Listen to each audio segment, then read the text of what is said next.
아신성교회 회원 여러분, 반갑습니다.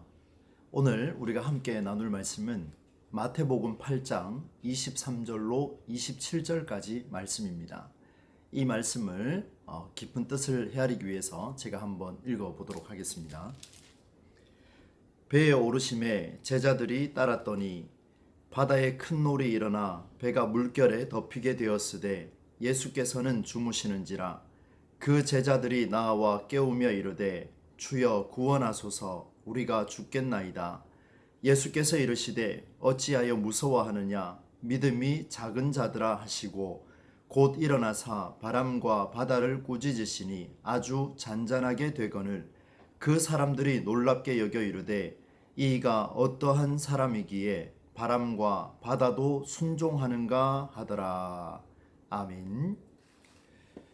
여러분, 오늘 본문의 내용은 바람이 몰아치는 바다 한가운데에서 어쩔 줄 몰라 하는 제자들에게 중요한 기독 신앙의 원리를 예수님을 통해서 우리가 만날 수가 있습니다.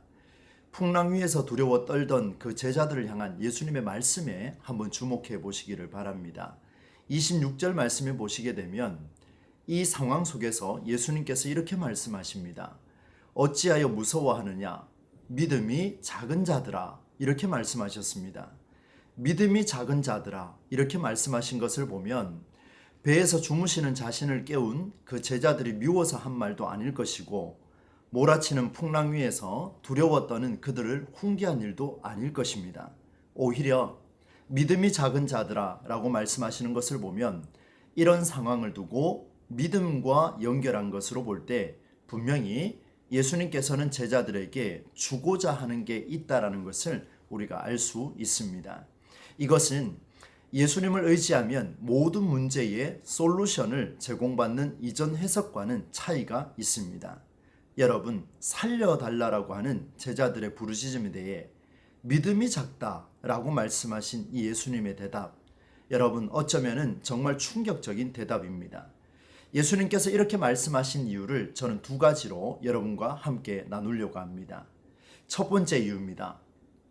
믿음이 적은 사람들아, 지금 상황을 두고 예수님은 그들에게 무언가를 가르치려고 하는 메시지를 전하고 있습니다. 예수님과 함께 배에 오른 사람들은 제자들이라 불렀습니다. His disciples 이렇게 불렀습니다. 여러분, 제자는 스승을 따르는 자들을 가리키고 또 스승과 함께하는 시간이라면 스승에서 무언가를 배우려고 하는 자들, 다시 말씀드리면 스승과 함께하는 모든 시간을 제자들이 무언가를 배워야 한다는 것을 전제로 하고 있습니다. 어려움을 눈앞에 두고서 스승을 찾는 일은 당연한 일이지요. 그러나 돌아온 예수님의 대답은 믿음이 적은 사람들아 라고 책망이었습니다.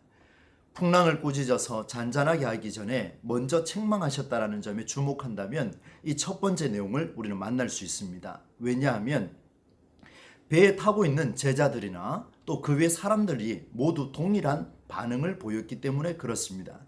그래서 오늘 본문 27절 말씀에 보면 이렇게 표현하고 있습니다. 그 사람들이 놀랍게 여겨 이르되, 제자들이 놀랐다라고 표현하지 아니하고 그 사람들이라고 표현하고 있습니다. 이것은 이들이 어떤 사람이기에 바람과 바다도 순종하는가 하더라 라고 말하고 있는 그들의 모습을 보게 되면 두려워 떨고 있는 제자들의 모습과 별로 다르지 않다라는 것을 보여주게 됩니다. 예수님은 제자들에게 일반 사람들의 반응을 기대하지 않았다는 것을 볼 수 있습니다. 죽게 되었으니 살려달라, 이런 간절한 메시지, 제자들이 할 반응이 아니라는 것을 말씀해 주고 있습니다. 여러분, 우리는 그리스도인으로 제자로 살아가고 있습니다. 몰아치는 바람과 파도를 눈앞에 두었다 할지라도 스승이 지금 내게 무엇을 가르치고 있는지를 볼 수 있는 눈이 필요합니다.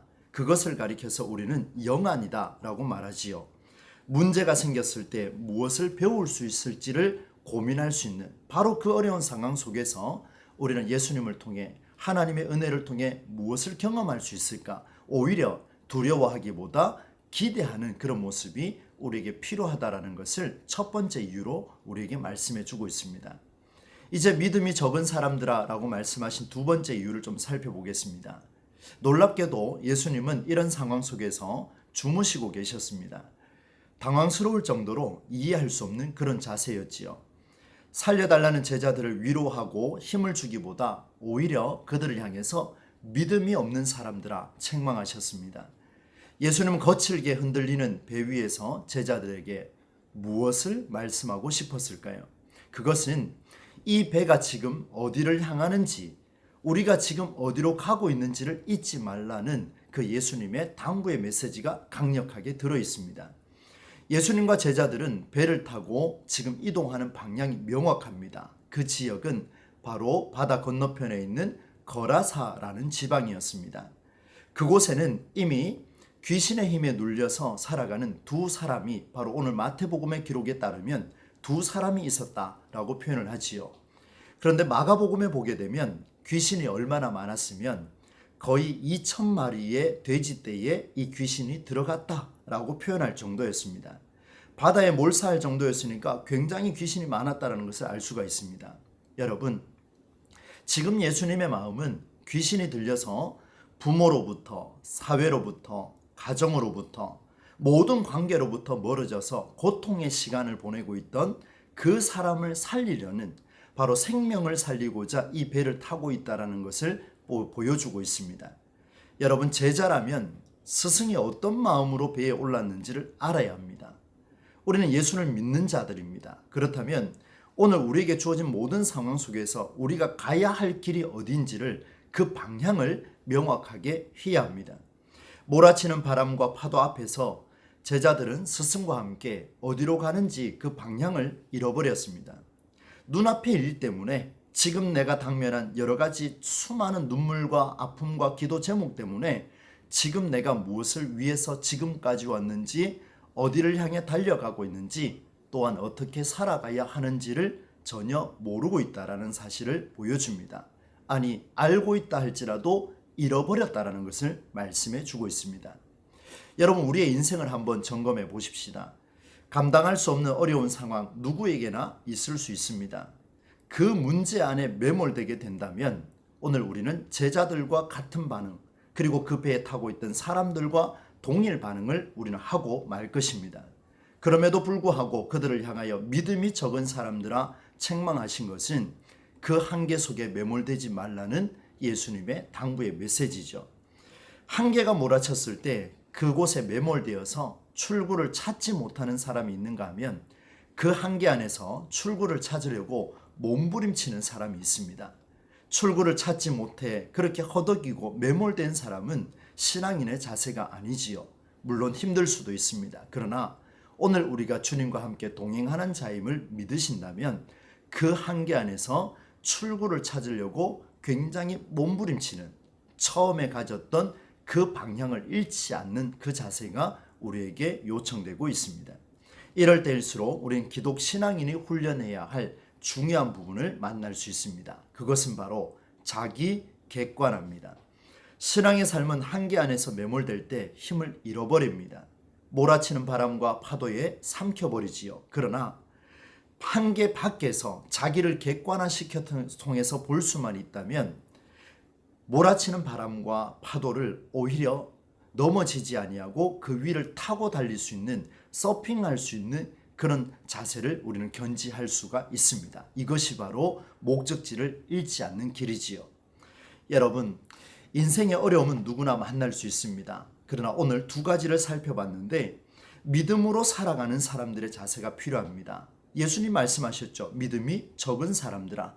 두 가지를 놓쳤는데 그것이 무엇입니까? 첫 번째는 몰아치는 바람과 파도를 보고 지금 내가 무엇을 배워야 하는지를 깨닫지 못했습니다. 그러니 두려워 떨 수밖에 없지요.